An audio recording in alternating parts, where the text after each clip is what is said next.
Boa noite, digníssimos senhores e senhoras.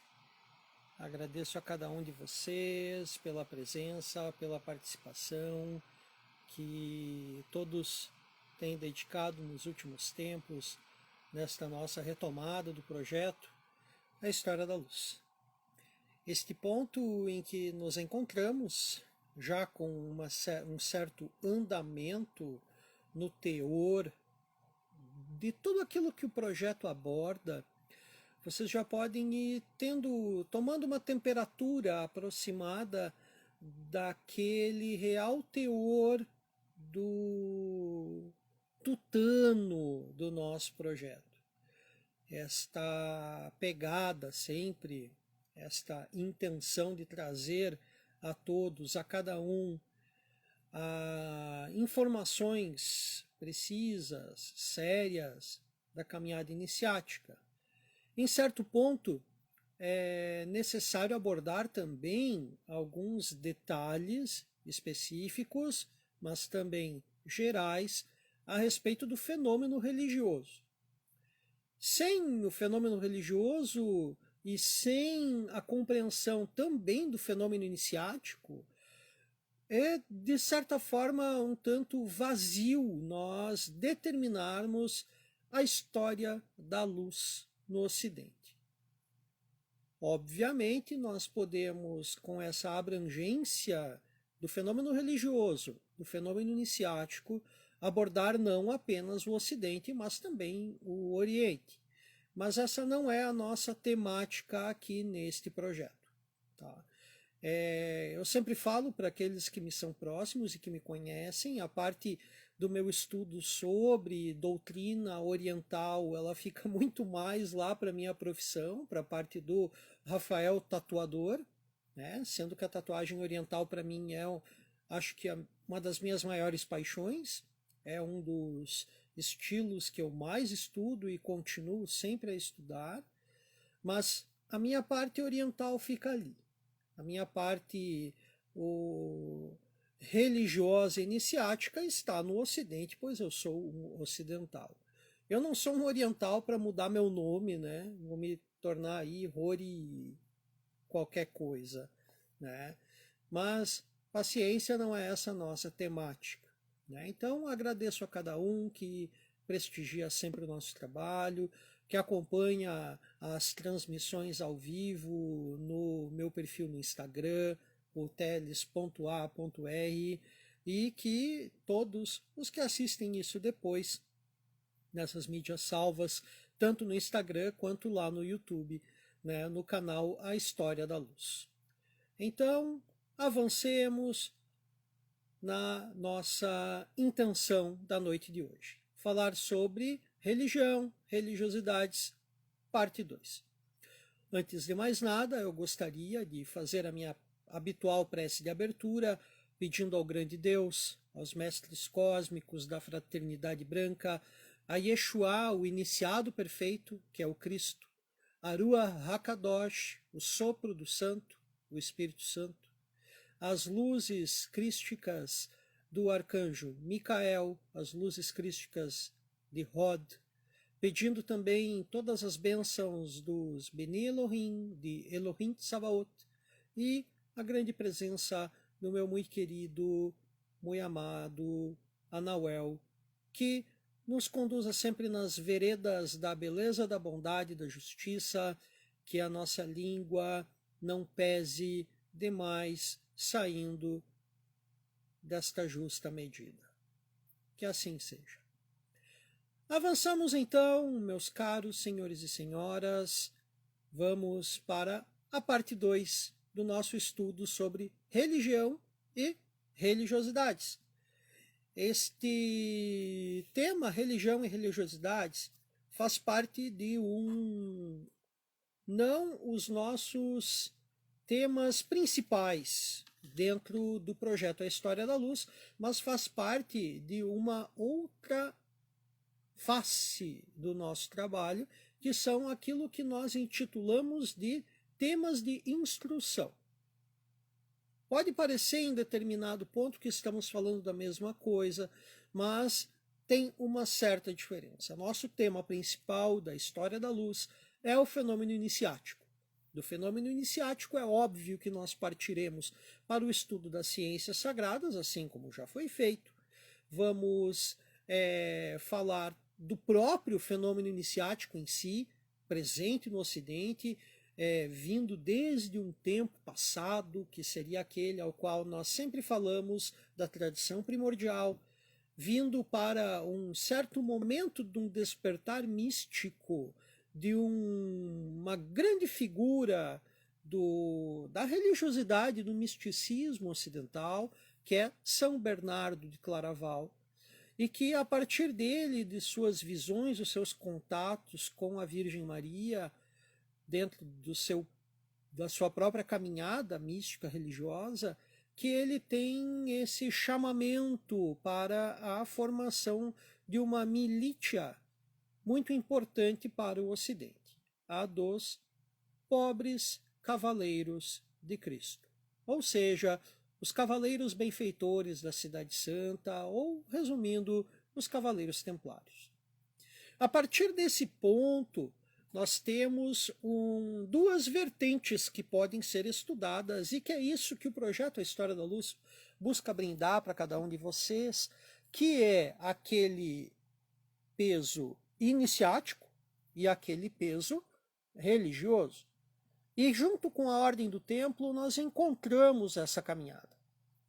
Obviamente, a Ordem do Templo teve uma existência efêmera, ela durou cerca de 200 e poucos anos, não foi muito assim, mas para tudo aquilo que ela possibilita para nós ocidentais, foi bastante coisa.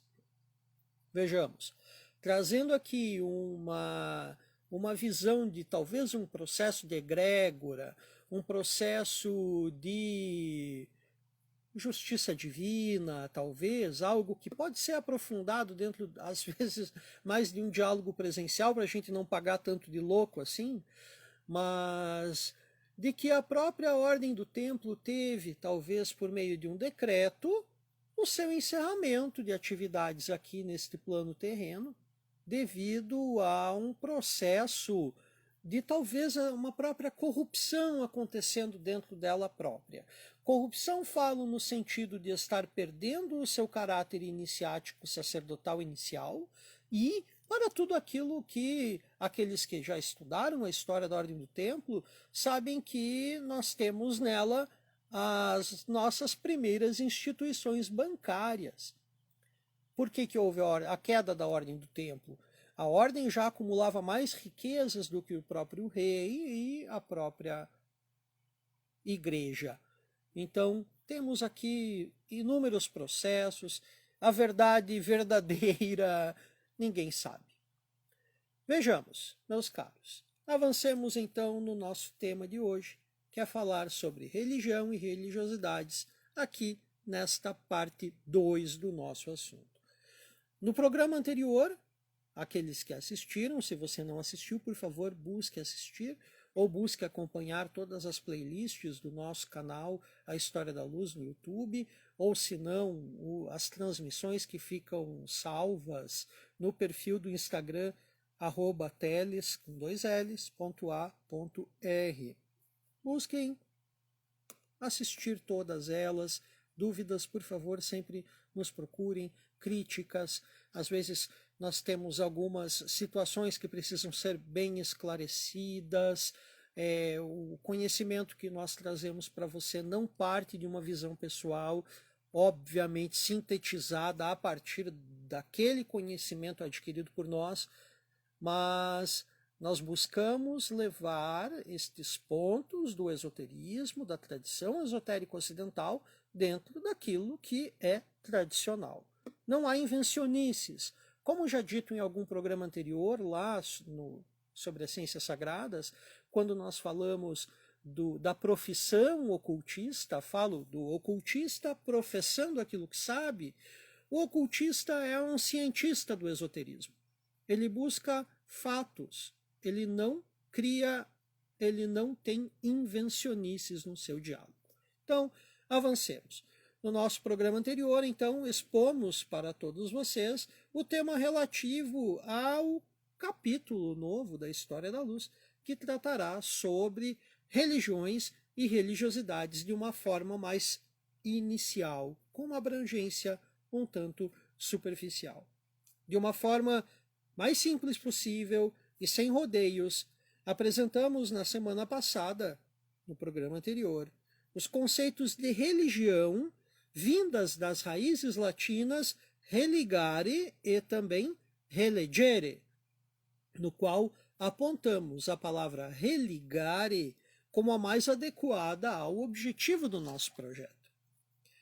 No seu escopo fundamental e original, aquele que sempre tratamos aqui no projeto A História da Luz, que é o esoterismo ocidental e tradicional.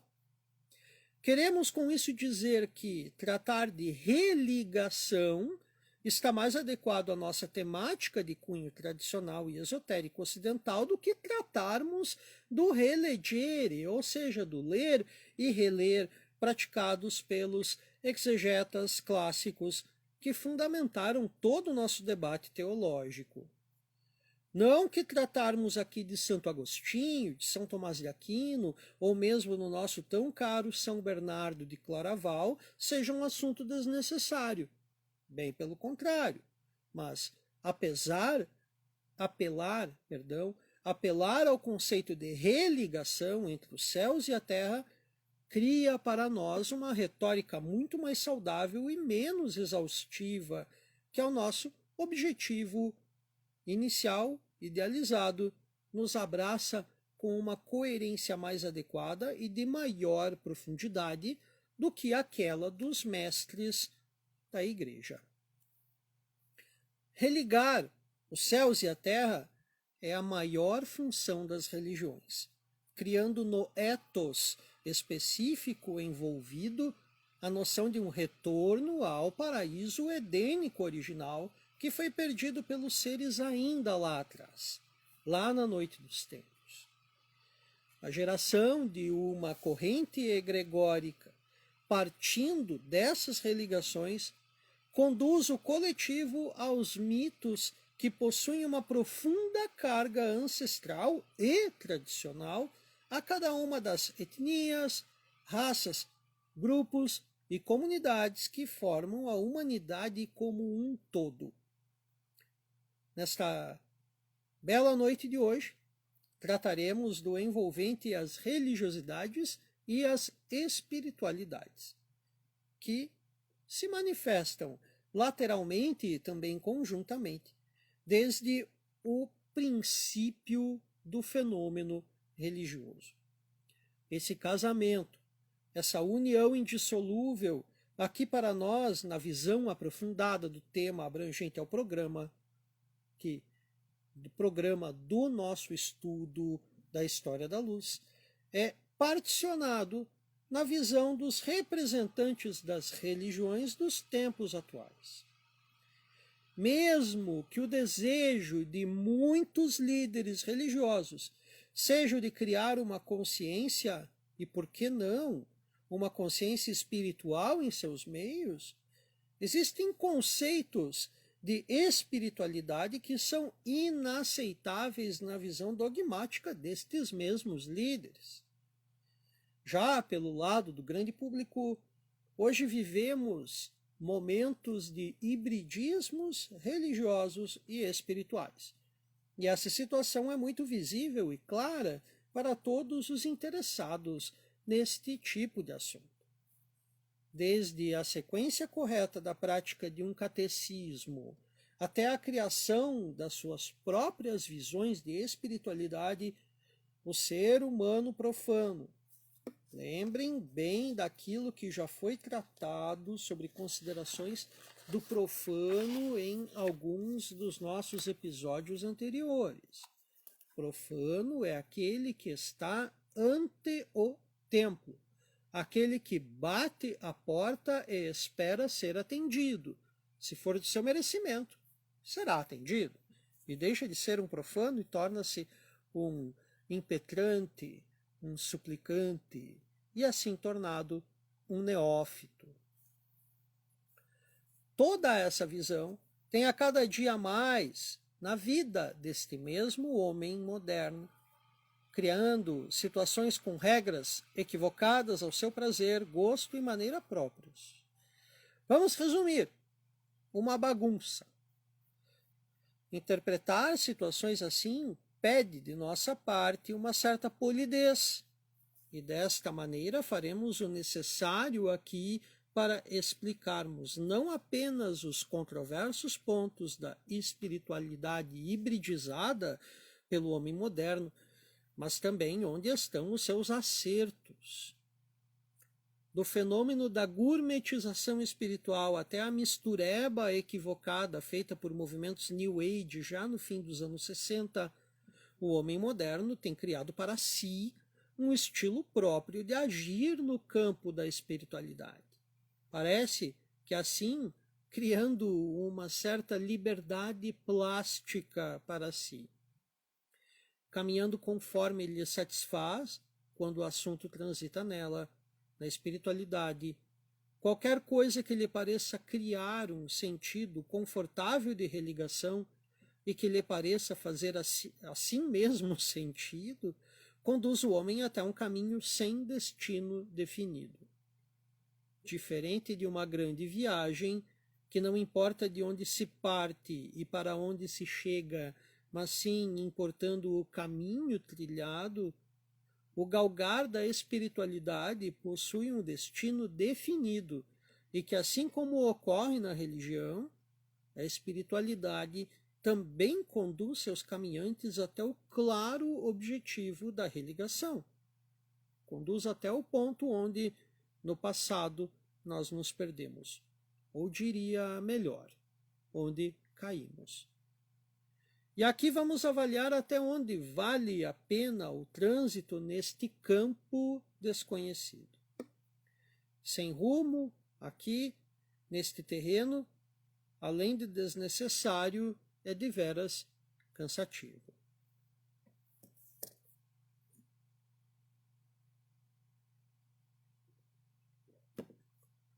Ao se deparar com um mundo interligado, de uma presença de comunicação rápida e de muito, mas muito conhecimento possível por meios virtuais e até físicos, isto é, meios de extrema agilidade, o homem moderno encontra nessas opções a praticidade de um cardápio onde ele escolherá uma religião ou, aqui no caso debatido, de uma espiritualidade. Montadas como entrada, prato principal, bebida e sobremesa, tudo ali é montado conforme o seu desejo do dia em que vive. Hoje quero salada, uma massa ao sugo, um sorvete e suco de laranjas, mas amanhã pode ser que sejam brusquetas, um risoto, café expresso e uma torta de chocolate. Com ou sem carnes, molhos extras ou aqueles palitinhos decorativos que no fim ninguém come. Alimentar o corpo hoje tem no fim suas várias opções. E isso nos deixa muito felizes. Hoje estamos assim. Faço uma meditação budista, leio o Evangelho segundo Kardec, e ao passar pela frente da igreja faço o sinal da cruz. Mas por que eu faço isso, eu não sei. Só sei que a avó faz. Pluralidades. Diria qualquer sociólogo. Sociólogo que vê nas religiões o mais puro e único ferramental para controle das massas. E não são daquelas massas que comemos com almôndegas que falamos aqui. Mas de tão plural é essa nova forma de confissão, a nova e confusa confissão espiritual, que quando bem analisadas, elas não conduzirão o fulano ou a fulana a lugar algum. Talvez lhe espiritualize um pouco, mas não lhe religa ao ponto edênico de uma tradição. Só lhe nutre. Se lhe nutre, só o próprio ser pode dizer. E é provável que sim, que isso tudo lhe nutra, pois dessa mistureba é certo que a busca do homem moderno, que a busca que esse homem moderno ali faz é das coisas boas, belas, verdadeiras e justas. Enfim, não lhe nutre no ethos de qualquer tradição, etnia, raça ou povo que ele escolheu, por assim dizer, ser ou estar. Meditar faz bem para todos, não há contraindicações. Estudar uma literatura que lhe dê esperanças, que lhe faça compreender outros pontos de vista, também é altamente recomendado. Cria e gera conhecimento. Ainda mais em uma sociedade como a nossa, onde existem pessoas que nunca leram um livro. Ou não conseguem, pois, engraçado, lhes dá sono ao tentar ler. Isso tudo até aqui é provável que lhes pareça muito normal, sem problemas, aceitável, mas é aqui que nós nos enganamos. Nossos dias e noites, em algum momento do tempo, foram afetados por choques propositais de realidade, onde as tradições que eram perpetuadas por famílias e grupos sociais foram cada vez mais postas de lado, tratadas como incômodas, vexatórias, ultrapassadas, desnecessárias, pela cultura que foi pouco a pouco imposta ao meio social onde viviam. Criticar as religiões pelo que deixam de fazer ou deixaram de fazer em determinado momento da história é uma das maiores bandeiras de movimentos sociais, ou de cunho mais social do que cultural, digamos aqui, que buscam encerrar terminantemente as antigas tradições do que ter a ação de simplesmente buscar um lugar construído por eles mesmos para a sua presença e morada. É sim mais fácil atribuir ao grupo que mantém os antigos costumes a roupagem de velho e ultrapassado do que criar para si um novo espaço, respeitando as diferenças que estes dizem por fim respeitar. Esse assunto pode pender para todos os lados, avalie muito bem. Do político ao tratar dos defensores do tradicional como arrogantes ou elitistas. Do filosófico ao tratar os antigos como arrogantes, elitistas e incompreensíveis. No religioso, nosso tema, ao considerar que seus erros do passado são os únicos erros cometidos pela humanidade. E, por fim, do lado social, ao criticar duramente a sociedade por aquilo que ela nunca fez.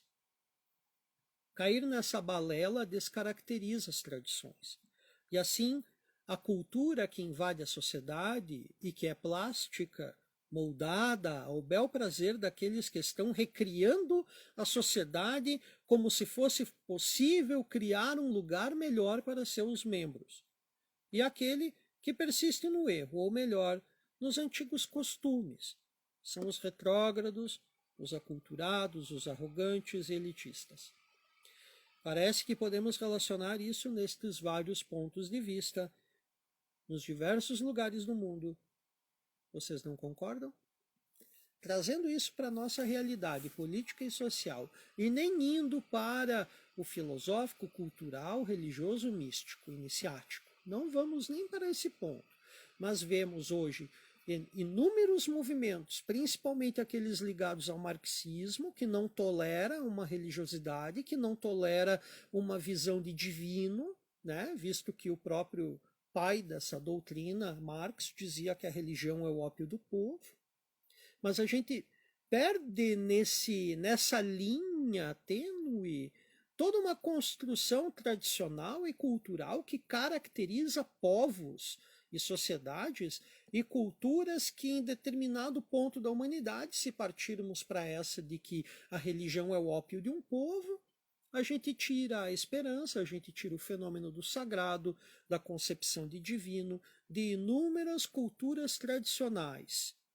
Sem nem pensar aqui neste momento em que vivemos, em que temos uma grande expressão religiosa a Igreja Católica sendo devorada por um processo de metástase do seu tutano para fora, né, por um movimento extremamente contraditório, praticamente anticristão, que está muito fundamentado dentro da Igreja, que é a teologia da libertação. Vemos, meus caros, tirar o Cristo como bandeira do Evangelho e colocar a miséria como bandeira do Evangelho é descaracterizar um movimento religioso. Isso é um movimento anticristão. Tá? E aqui, quando falamos de cristianismo, nós falamos de um movimento não apenas religioso, mas também iniciático, extremamente tradicional, reconhecido tanto no Ocidente como no Oriente. Mas avancemos. Isso talvez pode ser aí um assunto para os próximos episódios do aprofundamento do tema religiões e religiosidades. Esse debate aqui, ele parece fugir muito do tema proposto, mas isso não foge, tá? Não foge mesmo. Esse debate conduz ao ponto que descaracteriza as tradições locais e que conduz o ser a um caminho perdido, sem valores reais e profundos, de um ethos que não existe em si. É uma casa vazia, é uma casa que só existe desenhada num papel. Voltemos aqui ao ponto anterior, da espiritualidade customizada, que é um reflexo disso tudo que a gente vem comentando. Religiosidade não é um hobby. Hoje é muito comum que, ao falarmos de meditação, automaticamente você tenha se conduzido a uma posição de lótus, a entoação de um mantra e a qualquer outro ponto que lhe transmita um conforto estético, que buscará apenas lhe agradar externamente, não é? Se busca assim agradar aos sentidos de forma superficial, criando uma situação onde nela parece então que está tudo certo, isso cria uma fachada. Talvez a maior dificuldade que temos é exatamente no ato de meditar. Espiritualidade tem que gerar uma verdadeira conexão entre o fora e o dentro, mas novamente, vejam bem esse detalhe, gerar retorno com o externo, com o lado de fora. É claro, então, que o recurso estético funciona, mas só um pouquinho. A vida, que é externa, precisa da caminhada interior, mas o desenvolvimento desta caminhada, o contato e o retorno à consciência objetiva estariam aonde aqui? De forma natural. É provável que você consiga esse contato com maior tranquilidade e pouco esforço por intermédio da prece do que de uma meditação aos moldes orientais, sendo um ocidental. Não é impossível esse contato por meio das egrégoras do Oriente, mas falo aqui que algo natural em nossa consciência coletiva, ou melhor, aquela carga ancestral ocidental que carregamos e que sabemos que está em nós, pois é uma presença muito presente. Eu adoro as redundâncias. As redundâncias servem para pontuar momentos em que é necessária a atenção daquele que nos escuta, tá? Falar sobre simbolismo, sobre esoterismo, às vezes parte de redundâncias necessárias, tá? Essa ancestralidade que estávamos falando é uma situação física, é nossa carne, são nossos ossos. Ela está em nós de verdade, pois ela é genética. O retorno ao Éden só se dará com o resgate daquela carne que caiu, da carne que pecou. E essa é uma ação que leva uma vida. A reparação desta queda é o maior trabalho da espiritualidade que está contido nas religiões.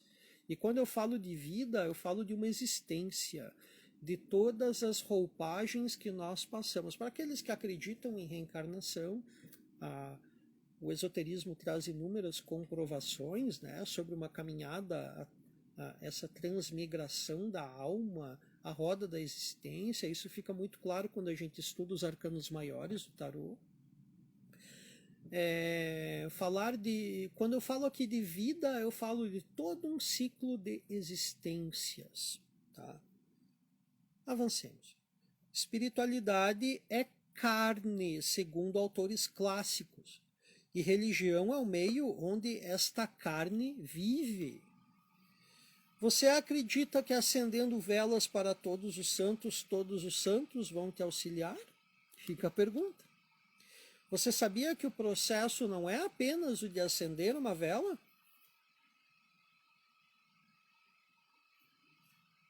Não é? Sabia disso? Se não sabia, agora está sabendo. Os processos são todos retirados de, digamos, um catecismo. Todas as tradições do Oriente, quanto as do Ocidente, apresentam protocolos de trabalho e que, com uma recorrência tradicional e não secular, são respeitados de forma literalmente religiosa.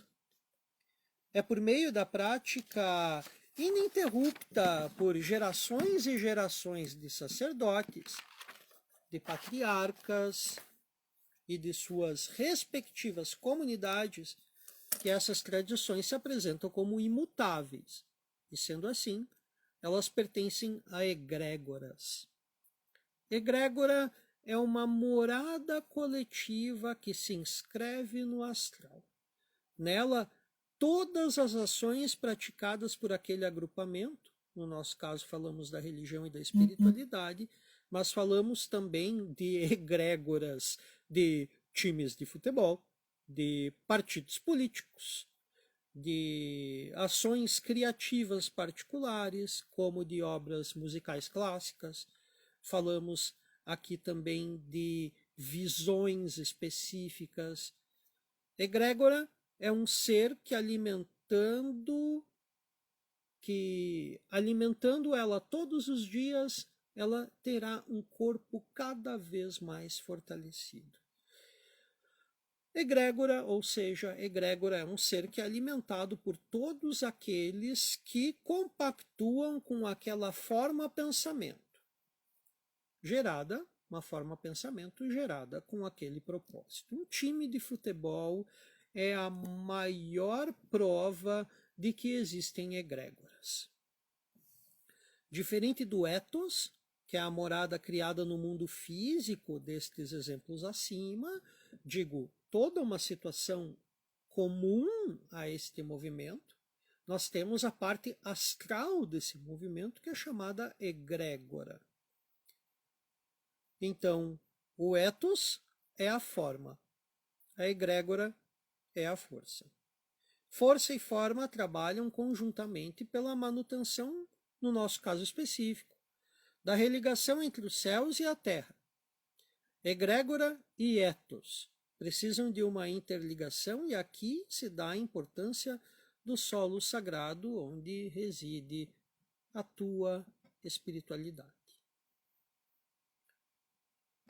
No programa anterior, no nosso episódio anterior, comentamos sobre as religiões terem uma mesma religião. Aqui se fala sobre cada camada da humanidade, ligada ao seu próprio mito fundamentador de suas cosmovisões e cosmologias, falando assim uma língua diferente, mas que transmite uma mesma ideia. Cada um com sua peculiaridade, mas em profundidade, todos os movimentos religiosos e espirituais, eles buscam a religação, o contato com aquela energia criadora, com o retorno à casa do Pai. É um termo que vocês vão encontrar recorrentemente em literatura, quando se estuda sobre a espiritualidade. E falamos isso não apenas em religião e espiritualidade, mas também em iniciação. O retorno à casa do Pai, ou seja, a reintegração dos seres, que na iniciação nós falamos muito, é o mesmo tema. Cada uma das religiões, por meio desses temas, por meio desses mitos, desta sua língua própria, conduz a uma reintegração de cada parte do corpo do grande Adão. Essa parte é uma célula, que é hoje um ser, que lá atrás, na noite dos tempos, falhou, caiu. Ao reintegrar cada parte desse corpo, formamos aos poucos um pedaço da cabeça, do tórax, do abdômen do grande Adão. Cada religião auxilia, assim, o seu fiel nessa reintegração, nessa jornada rumo ao retorno do Adão, ao Éden, a sua morada original. Aquele que acende uma vela a cada santo, para que parte do corpo de Adão ele vai. Fica aqui algo para refletirmos. Qual é o ponto importante disso? É definirmos uma linha. E isso não é fácil, meus caros. Isso é uma situação que é proposta na nossa jornada. Essa jornada, essa caminhada, ela vai trazendo cada dia mais detalhes para nós que vão auxiliando nesse encontro de uma espiritualidade que esteja ligada também à tua ancestralidade. Muitos de nós viemos de famílias católicas, de avós católicos, de bisavós católicos, e aí nesse meio nós encontramos toda uma originalidade do nosso ser.